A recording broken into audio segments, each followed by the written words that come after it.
네. 우리가 지난주에 씨 뿌리는 자의 비유의 말씀을 같이 봤죠. 네, 씨 뿌리는 자의 비유.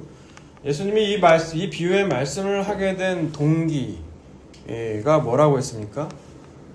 그때 밖에 예수님의 어머니와 동생들이 오셨죠. 왔는데 예수님의 대답이 뭐였어요? 예수님의 대답은 가족이 왔는데도 하나님의 뜻대로 행하는 것이 내 어머니고 내 형제라고 했단 말이에요. 그럼 하나님의 뜻대로 행한다는 게 무엇이냐? 그 비유의 말씀이 예수님의 대답이에요. 사실 그게 바로 씨 뿌린 자의 비유라는 거거든요. 특히 이 비유가 중요한 건 예수님이 하신 말씀이 비유로 된 것이 많은데 이 비유가 가장 기초가 된다는 거예요. 이 비유를 깨닫지 못하면 예수님이 하신 다른 말씀을 깨닫지 못한다는 거예요. 그리고 이 비유의 말씀을 예수님을 보러 온 큰 무리를 향해서 비유의 말씀을 하시지만 그 의미는 해석해 주지 않으세요. 누구에게만? 예수님의 제자들. 그 말씀의 의미를 알고 싶은 그 일부 사람들에게만 깨닫게 해주시는 거예요. 이 비유는 하나님 나라의 비밀을 담은 것이라고 했죠. 이 비유의 뜻을 깨닫고 돌이켜서 죄사함을 받게 하는 그게 하나님의 열매라는 거죠. 그게 씨 뿌리는 자의 비유가 바로 그걸 담고 있다라는 거예요. 예수님께서 이 땅에 오셔서 씨를 뿌리고 계세요. 그 씨는 곧 뭐라고 했어요? 말씀이라고 했어요. 이 시간도 하나님은 저를 통해서 여러분에게 말씀의 씨를 뿌리고 계신다는 거예요. 그러면 어떻게 되느냐? 그렇게 되면 우리가 마음밭이 무엇이었는지를 드러나게 된다는 거예요. 길가밭이라는 건 뭐예요? 아무리 말씀의 씨를 뿌려도 사탄이 즉시 와서 말씀을 빼앗아가기 때문에 그 안에 남는 말씀이 하나도 없어요. 돌밭은요. 뿌리가 돌이 있기 때문에 뿌리가 깊게 못 내려요. 환난이나 핍박이 오게 되면 어떻게 돼요? 바로 무너지는 자가 어떻게 돼요? 그게 돌밭이라는 거예요. 그리고 가시떨기밭은요. 가시떨기밭은 뭐죠? 말씀을 듣긴 들어요. 그런데 세상의 염려와 재물의 유혹, 욕심이라는 가시기운에 막혀서 열매를 맺을 수가 없는 거예요. 그런데 좋은 땅에 뿌려진 씨는 어떻게 되죠? 30배, 60배, 100배의 열매를 거두더라는 거예요. 그래서 많은 설교들이 어떻게 가요? 우리가 좋은 밭이 되자는 거예요. 좋은 땅에 뿌려진 이 열매 맺는 삶을 맺자는 거예요. 그래서 우리 안에 길가와 같은 마음, 돌과 같은 마음, 가시떨기 같은 마음을 잘 개간하고 노력해서 좋은 밭이 되자고 얘기를 한다고요. 그런데 예수님이 그렇게 말씀하실 거면 모델로 예수님이 이 땅에 오실 필요가 없어요. 우리는 길가와 씨가 뿌려지면 길가와 돌밭과 가시떨기 같은 마음 상태라는 거예요. 절대 밭의 능력으로 열매를 띄울 수가 없어요. 여러분이 길 가다가 열매 맺어보라고 보세요. 돌밭을 보고 가시떨기밭을 보고 열매를 맺으라고 하면 열매를 맺을 수 있어요? 없어요. 오직 좋은 밭, 좋은 씨는 누구예요? 예수님이에요. 열매를 맺게 하려면 그 씨가 땅에 떨어져서 그 씨가 죽어야 되는 거예요. 그래야 많은 열매가 나오는 거라는 거죠. 마찬가지로 예수님 자신이 좋은 밭 좋은 씨가 되셔서 그 십자가에서 죽으심으로 말미암아 죄사함의 열매를 맺게 될 것이라는 것이 무슨 비유예요? 그게 씨 뿌린 자의 비유예요. 네. 자, 이제 오늘 본문은요, 예수님께서 고향으로 가는 거로부터 오늘 본문이 시작돼요. 1절 볼까요? 예수께서 거기를 떠나서 고향으로 가시니 제자들도 따르니라. 예, 예수님께서 거기를 떠났다라는 건 어디예요? 가사비다? 네? 5장 21절에서 43절에 나오는 우리가 구정 때 봤던 야이로 회당장의 딸과 그 12의 혈루증을 여인에 고친 그 장소. 사실 야이로 회당장의 집이죠. 이제 집에서 떠나서 어디로 가셨다? 고향으로 가셨다라는 거예요. 예, 야이로 회장 딸 이 이야기를 굳이 넣는 이유가 뭘까요? 거기를 떠났다는 거는. 이 지금 여기에서 나온 예수님의 고향에 나온 이야기나 지금 야이로 회당장이나 12의 혈루증에 앓는 여인의 주제가 뭐였어요? 우리 구정 때 본 거. 네, 믿음이라고 했잖아요. 잘 들어요, 진짜. 믿음이란 무엇이냐? 그 믿음 얘기를 지금 고향 땅에서도 예수님께서 이 주제도 역시 뭐다? 믿음이라는 거예요, 주제가. 그래서 어디로 가세요? 지금 나사렛으로 가셨다라는 거죠. 고향이 어디예요? 나사렛이죠. 근데 예수님은 어디에서 태어나셨어요? 나사렛에 태어났어요? 바그다드. 마구간. 네, 베들레헴. 예, 말고요. 네, 좋아요. 아주 분위기 좋아요. 예, 베들레헴에 태어나셨죠? 예, 예수님 베들레헴에 태어나신 거는 그냥 그렇게 태어나신 거예요? 아니요. 그럼요. 어떤 왕이 막 네. 소리가 있어요. 네, 뭐 많은 걸 알고 있긴 한데 막 주체를 못하는 것 같아요. 베들레헴에 태어난 건 미가 선지자가 예언했어요. 뭐라고요? 너는 베들레헴 작은 마을이여. 너에게서 누가 나온다? 이스라엘을 다스릴 자, 영원히 계실 자가 나온다. 메시아에 대한 탄생을 예고한 게 미가 선지자예요. 그가 뭐라고 했냐면 베들레헴에서 태어나실 거라는 거거든요. 그래서 예수님은 베들레헴에서 태어나셔야만 됐어요. 알겠어요? 예, 이게 예수님이 태어나신 거, 자란 거 모두 다 우연히 된 게 아니에요. 그냥 그렇게 된 게 아니에요. 근데 베들레헴에서 태어난 걸 알고 동방박사들이 오죠. 그러죠? 동방박사들은 당연히 왕은 어디에 태어날 줄 알아요? 왕궁. 예, 도시에 오니까 별이 끊겼거든요. 자기를 안내하던. 그래서 왕궁으로 갔더니 거기에는 그 소식이 없어요. 근데 이걸 누가 들어요? 왕궁에 있던 헤롯이 듣죠. 그래서 어떻게 해요? 네, 죽여요. 2살 이하의 베들레헴에 태어난 아이들은 다 죽여버리는 거예요. 그래서 예수님이 어디로 가세요? 베들레헴 가요? 베들레헴도 죽이고 있는데 지금? 어디로 가요? 마구간으로 가요? 애굽으로 내려가시잖아. 애굽으로. 이제 그만해요. 애굽으로 내려가시죠? 애굽으로 내려가셨는데 왜 애굽일까요, 하필? 그 주변에 에돔이라든지 모압도 있잖아요. 암몬도 있잖아요. 왜 애굽으로 내려가세요? 애굽으로 내려간 것도 역시 호세아 선지자가 뭐라고 했냐면 애굽으로부터 내 아들을 불렀다라는 구절이 나와요. 호세아서에. 그 말씀을 이루시기 위해서 어디로 내려가요? 애굽으로 내려가는 거예요. 애굽으로 내려갔다가 이제 헤롯 왕이 죽은 뒤에 이제 어디로 오시냐? 갈릴리 나사렛으로 이제 오시는 거예요. 이 나사렛에서 오시는데 여기도 그냥 왔을까요? 아니요. 도망치. 여기도 그냥 왔을까요? 마태복음 보세요. 마태복음 2장 23절 보세요. 나사렛이란 동네에 가서 산이 있는 선지자로 하신 말씀에 나사렛 사람이라 칭하리라 하심을 이루려 함이로라. 네, 예수님께서 나사렛에서 자라나신 거는 선지자들이 예언했다는 거예요. 뭐라고? 나사렛 사람이라고 불려지기 위해서 예수님은 나사렛이라는 동네에서 자라나셨단 말이에요. 그런데 이 선지자가 누굴까 봤더니 각주를 보니까 이사야서 11장 1절이 나와요. 11장 1절 보세요. 이새의 줄기에서 한 싹이 나며 그 뿌리에서 한 가지가 나서 결실할 것이요. 네, 여기에 나사렛이라는 단어가 나와요, 안 나와요? 아니요. 그럼 마태가 우리를 속인 건가요? 네. 니들이 안 찾을 걸 알고 그냥 보면 다 그냥 아멘 아멘 하겠지 하고 그냥 나사렛이라는 그런 지명도 없는데 그냥 나사렛 사람이 될 거다 하고 마태가 속인 거예요? 네. 그럼 무슨 의미일까요? 이세의 주의. 그럼 뭘 근거로 예수님께서 나사렛 사람이라고 불려진다는 걸까요? 결실했다. 한 가지. 그건 11장 1절에 번역된 한 단어 때문에 그래요. 그게 뭐냐? 한 가지라고 했죠? 한 가지라는 단어가 이 히브리어로 네체르라는 거예요. 이 네체르라는 단어인데 이게 지금 단어 나사렛 있죠? 이게 뭐야? 그 지명이 히브리어로 하면 나찌렛이거든요. 나찌렛, 네체르. 이게 같은 어근이에요. 같은 어근에서 나와가지고 이 뜻이 나사렛이라는 뜻이 가지의 동네라는 뜻이래요. 그래서 마태는 이 넷째라는 가지를 메시아라고 부르는 칭호로 연결해서 나사렛 사람이라고 오늘 연결해서 지어서 불리고 있다라는 거예요. 그래서 예수님은 이 나사렛에서 몇 년 사세요? 500년. 네? 33년. 네? 몇 년 산다고요? 33년. 33년을 살아요? 1년. 예수님이 공생의 사역을 시작한 때가 언제예요? 40년. 30살이에요. 30살.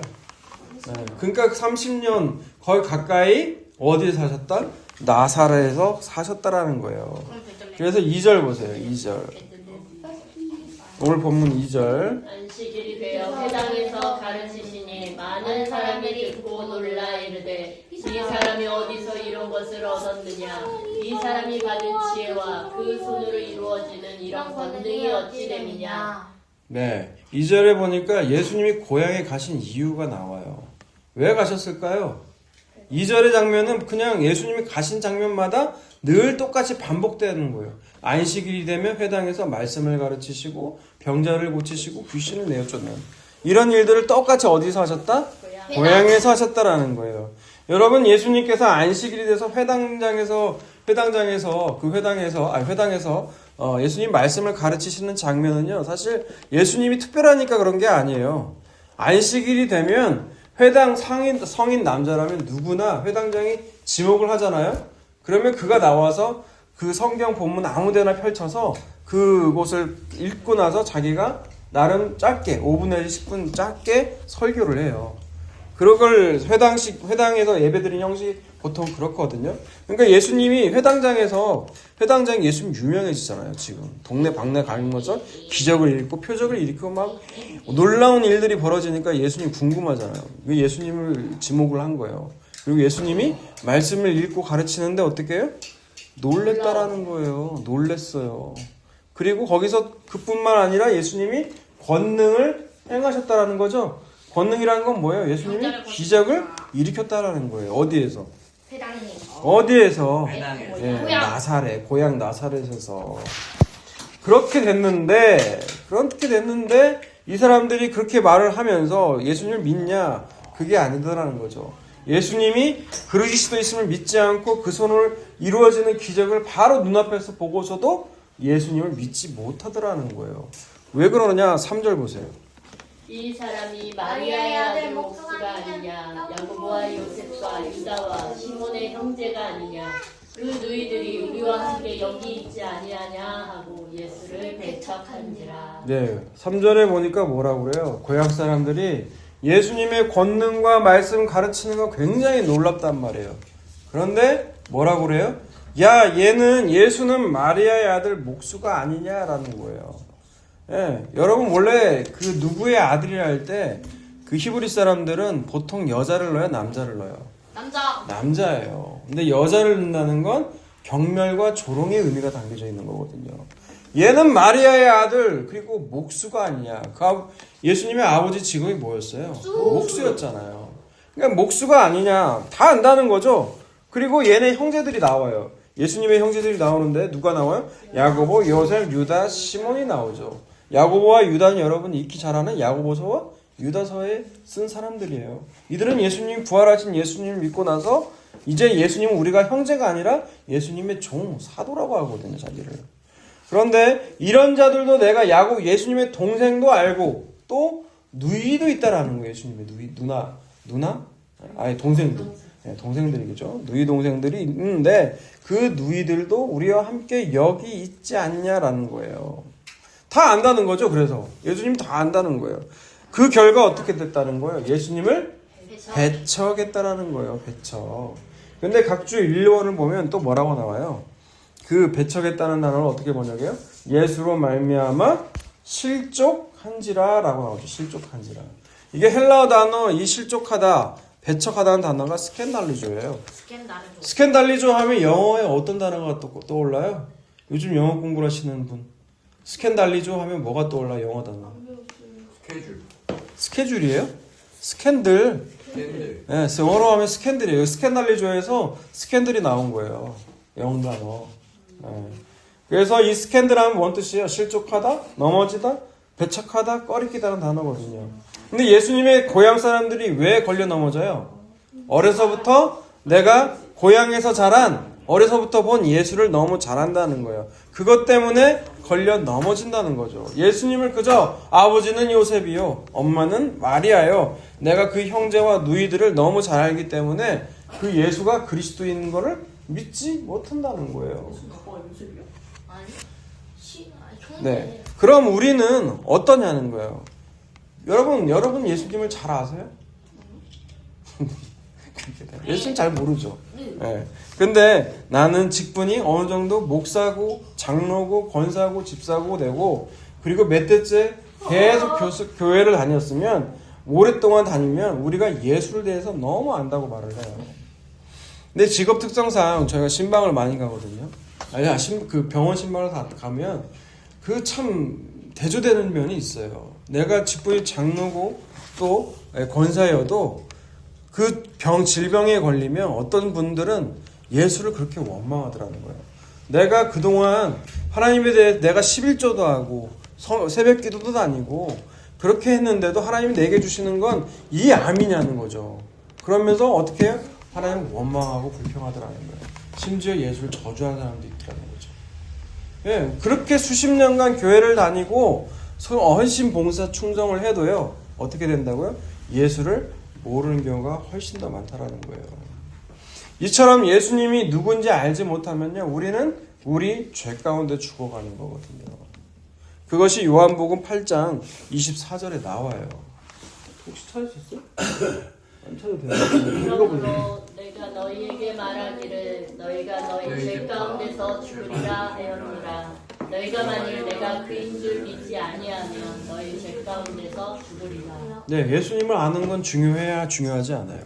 중요해요. 예수님이 누구신 줄 알고 믿어야 된다는 거예요. 성경 곳곳에 나오거든요. 왜냐하면 요한복음 17장 3절에 보면 영생은 곧 유일하신 참 하나님과 그가 보내신 자 예수 그리스도를 아는 것이라는 거예요. 그게 영생이라는 거예요. 네. 그걸 알지 못하면 너희는 너희 죄 가운데 죽을 것이라는 거예요. 근데 이렇게 예수님을 아는 것이 누구신지를 알고 믿는 게 참 중요한 건데 예수님의 고향 사람들은 어려서부터 고향에서 자란 예수를 보고 살았기 때문에 이걸 잘 안다고 생각했다라는 거예요. 그 이유로 예수님을 믿지 못하더라는 거죠. 그래서 4절 보세요. 4절. 예수께서 그들에게 이르시되 선지자가 자기 고향과 자기 친척과 자기 집 외에서는 존경을 받지 못함이 없느니라 하시며. 네, 예수님께서 뭐라고 말씀하세요? 선지자가 자기 고향과 자기 친척과 자기 집 외에서는 존경을 받지 못함이 없느니라 라고요. 뭔 말이에요 대체? 무슨 뜻이에요? 자기 집에서는 존경을 받는다. 네. 자기 집에서는 내가 한다. 존경을 받지 못한다. 네? 자기 근데 이렇게 번역된 단어가 참 많아요. 성경에 보면. 왜냐하면 그 원단어를 직역을 했기 때문에 이런 단어가 참 많은데 예, 선지자가 자기 고향과 자기 친척, 자기 집 밖에서는 존경을 받는다는 얘기예요. 존경을 받는다. 그런데 안에 들어오면 어떻게 된다? 존경을 받지 못하더라 이 말이에요. 그러면 제가 질문을 던진다는 건 바로 이 장면이거든요. 그러면 복음을 전하기 위해서 예수님이 고향에 오셨잖아요. 그죠? 네. 고향에 오셔서 회당에서 가르치고 기적도 베푸셨죠. 네. 그런데 어떻게 됐어요? 예수님을 믿는다는 이유로 어떻게 됐어요? 안다는 이유로 믿지 못했죠. 예, 이 말은 뭔 말을 얘기하냐? 믿음은 표적과 기적을 본다고 생기는 게 아니라는 거예요. 믿음은 예수님이 누구신지를 아는 거, 알고 믿는 것이라는 거죠. 그래서 오늘 본문 이전에 어떤 얘기가 등장해요? 야이로 회당장의 딸 이야기, 야이로 회당장의 이야기와 12의 혈루증에 앓는 여인 이야기가 등장하잖아요. 여러분 둘 다 간절해요? 안 간절해요? 간절해요.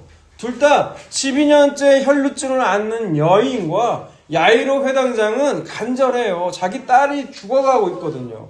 그리고 12의 혈루증은 12년 동안 계속해서 알 수 없는 몸에서 나오는 유출물, 비정상적인 유출물이 나오기 때문에 그것이 있으면 사람들과 섞여 못 살아요. 왜냐하면 닿는 것마다 다 부정해지는 거거든요.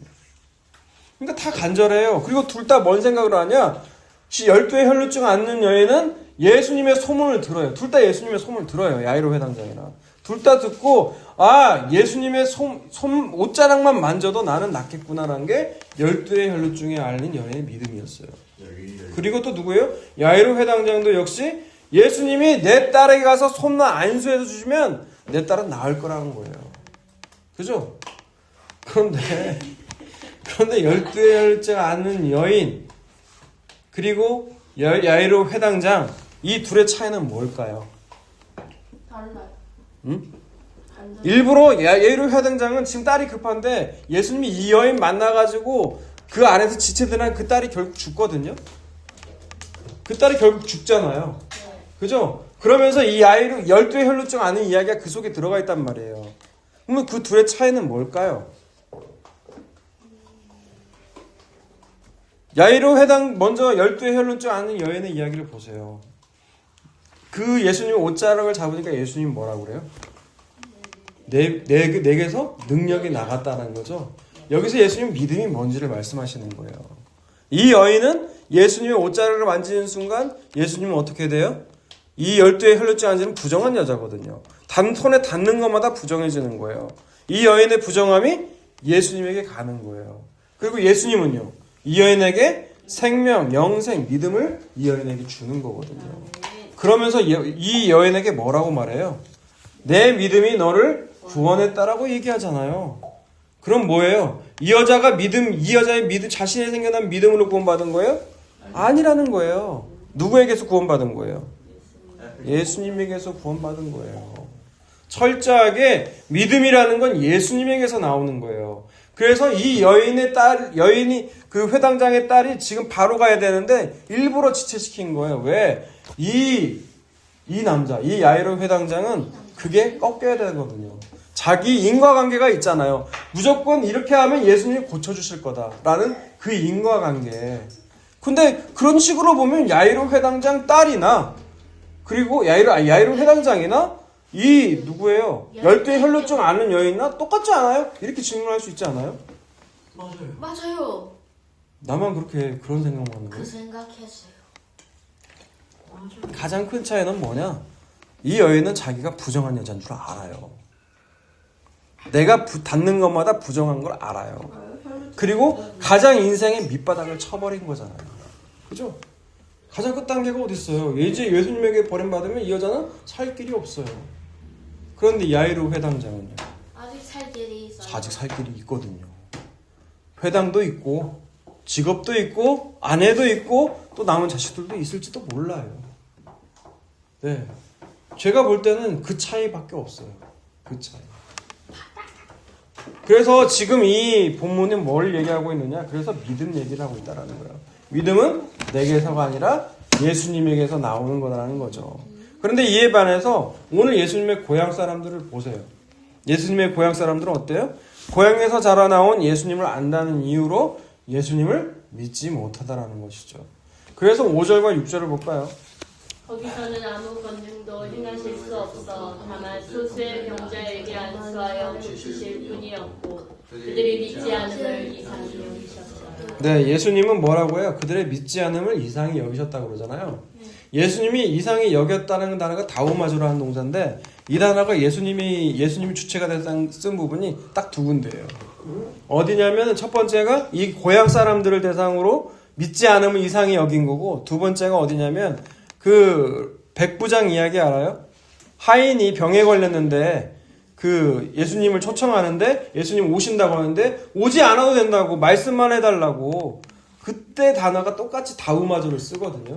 예수님이 지금 이 장면과 이 장면 둘 다 어디냐? 믿음에 관해서 썼다라는 거예요. 이 믿음에 관해서. 그러면서 5절에서 보세요. 예수님께서 거기서 기적을 행하실 수 있지만 이들이 믿지 않았기 때문에 기적을 행하지 않았다라는 것처럼 5절에서 기록하고 있죠. 그죠? 그러면 우리가 또 느끼는 의문이 뭐냐? 그럼 예수를 믿기만 하면 우리 삶에 기적이 이렇게 오냐라는 거예요. 그래요? 안 그래요? 네? 그래요? 그래요? 기적이 와요? 예수를 믿기만 하면요? 저 예수님 믿거든요? 근데 제 삶 가운데 아무런 기적 없어요. 왜? 뭔 기적이 나와요? 아니에요, 여러분. 이미 2절에서 예수님이 복음 전하기 위해서 회당에서 말씀 가르치시고 기적을 행하셨어요? 안 하셨어요? 기적을 행하셨잖아요. 그래도 이들이 예수를 믿어요? 안 믿어요? 안 믿죠. 그러니까 예수님이 행하는 표적과 기적 자체가 중요한 게 아니에요. 예수님의 표적과 기적을 통해 예수님이 누구신지를 아는 게 중요하다라는 거예요. 그래서 바리새인들이 예수님이 오셨을 때 뭐라고 질문해요? 당신이 정말 하나님의 아들이면 한번 보여봐라. 표적을 보여봐라 그러잖아요. 그때 예수님이 뭐라고 그래요? 악하고 음란한 세대가 표적을 구한다고 그러잖아요. 그리고 예수님이 보일 표적은 뭐밖에 없다고 그래요? 요나의 표적 외에는 보일 것이 없다라고 하잖아요. 요나의 표적이 뭐예요? 요나가 물고기 뱃속에 3일 동안 있는 것처럼 예수님도 십자가에 죽으셔서 3일 동안 무덤에 계시잖아요. 바로 십자가의 표적이 예수님이 너희에게 보일 표적이 그거밖에 없다라는 거예요. 근데 문제는 예수님의 십자가는요, 여러분 환영받지 못할 거예요. 왜냐? 유대인들에겐 나무에 달아 죽은 자는 다 저주받은 죽음이기 때문에 꺼리끼는 거거든요. 이방인들에게는요, 그런 죽음이 미련한 거예요. 그게 예수 그리스도의 십자가라는 거예요. 그런데 예수님은 그곳에서, 그 십자가에서 모든 걸 다 이루셨다고 말씀하세요. 근데 그 다 이루신 걸 여러분이 아시냐고요? 뭘 다 이루셨는지. 다 이루신 걸 안다면 여러분 교회 와서요, 여러분이 기도 가운데 바뀌는 게 뭐냐면 여러분이 구하는 것들이 바뀌게 돼요. 예수님 모든 걸 다 이루셨다면 여러분 우리의 기도는 바뀌게 될 수밖에 없어요. 여러분 그 이후에도요, 기독교 역사 2000년 동안 수많은 교회에서 누구를 주제로 설교를 해요? 예수님에 대해서 설교를 주제를 많이 하잖아요. 그런데도 예수님 온전히 안다, 만약 내가 다 안다라고 할 수 있는 사람은 아무도 없다라는 거예요. 저는 이렇게 말할 때마다 찔려요. 왜냐면 예전에 있어요. 그런 선교단체가 있었는데 거기서 기초부터 저를 제안을 하더라고요. 기초가 이제 복음에 대해서 얘기를 하는 거 있거든요. 그때 제가 내가 복음에 대해서 그래도 아는데 이런 생각이 들어가지고 거절을 했어요. 근데 나중에 곧 회개가 몰려오더라고요. 건방지다, 교만하다. 그래서 다시 전화해서 기초부터 하겠다고 얘기를 했었거든요. 그런 장면, 그런 얘기가 떠올라요. 여러분 사도 바울도 예수님을 만나기 전에는 어땠어요? 자기가 율법으로는 흠이 없다고 그랬어요. 자기가 하나님을 사랑한다고 생각하던 자였어요. 근데 그 당시에 그때 그가 하는 행동들이 뭐였어요? 예수를 믿는 자들을 잡아다가 죽이는 일이었잖아요. 핍박하는 일이었잖아요. 내가 하나님을 잘한다고 했는데도 그 예수를 핍박하더라는 거예요. 그런데 그가 이제 다메섹에서 예수님을 만나고 난 후에 이제 변화가 돼서 말씀을 전가하는데 고린도후서 볼게요. 고린도후서 5장을 보세요. 5장 14절과 15절을 먼저 읽어볼까요? 그리스도의 사랑이 우리를 강권하시는도다. 우리가 생각하건대 한 사람이 모든 사람을 대신하여 죽었은즉 모든 사람이 죽은 것이라. 그가 모든 사람을 대신하여 죽으심은 살아있는 자들로 하여금 다시는 그들 자신을 위하여 살지 않고 오직 그들을 대신하여 죽었다가 다시 살아나신 이를 위하여 살게 하려 함이라. 네. 그리스도의 사랑이 우리를 강권하신대요. 강권하신다는 거 각주를 보면 그리스도의 사랑이 우리를 이끄신다는 거죠. 그 이끄시는 사랑이 바울로 하여금 복음이 무엇인지 알게 했어요. 복음은 뭐예요? 그게 예수님께서 죽으심으로 모든 사람이 그 안에서 다 죽었다라는 거예요. 그러니까 예수님 믿게 되면 하나님이 우리를 보실 때 어떻게 보시냐? 죽은 자로 보는 거예요. 그리스도 안에서 다 죽은 자로 보시는 거예요. 그럼 누구만 보여요? 그 안에 예수님만 보이는 거예요. 그렇기 때문에 우리가 하나님 나라 가는 거예요. 그거 간단한 거예요. 그 안에 나 정혜림이 보이면 어떻게 돼요? 그러면 그 자는 죽어요. 이제 지옥 가는 거예요. 근데 정혜림은 죽고 누구만 살았어요? 예수님만 계시는 거예요. 그래서 우리가 하나님 나라 가는 거지 내 이름으로 가는 게 아니라는 거예요. 그래서 내가 사는 건 누구 때문에 사는 거예요? 예수님 때문에 사는 거예요. 예수님 때문에. 이런 자들은 그러면 어떻게 사느냐? 16절과 17절 읽어볼게요. 그러므로 우리가 이제부터는 어떤 사람도 육신을 따라 알지 아니하노라. 비록 우리가 그리스도도 육신을 따라 알았으나 이제부터는 그같이 알지 아니하노라. 그런즉 누구든지 그리스도 안에 있으면 새로운 피조물이라. 이전 것은 지나갔으니 보라 새 것이 되었도다. 네, 16절에 보니까 그러면 어떻게 사느냐? 이제부터는 어떤 사람도 육신에 따라 알지 않는다는 거예요. 어떤 사람이 사기꾼이야. 저 사람은 거짓말을 잘해. 저 사람은 물건을 잘 훔쳐. 저 사람은 욕을 잘해. 그래도 그 사람을 겉에 따라 알지 않아요. 판단하지 않는다는 거예요. 왜? 우리는 죽은 자니까. 예수 그리스도 안에서 죽은 자니까 더 이상 겉으로만 판단 안 한다는 거예요. 그런데 예수님의 고향 사람들은 어떻게 판단했어요? 예수님의 혈과 육을 가진 그 겉만 보고 판단했잖아요. 그 결과가 뭐였어요? 예수님을 배척했잖아요. 예수님을 믿지 않았잖아요. 그렇게 육신에 따라 우리는 더 이상 알지 않는다는 거예요. 그게 뭐예요? 그게 새로운 피조물이에요. 그게 새로운 피조물이라는 거예요. 그리스도 안에 있으면 옛날에 나는 다 죽고 그리스도 안에 있으면 뭐라고요? 새로운 피조물. 그런 사람들은 예수님을 증거하게 되는 거죠.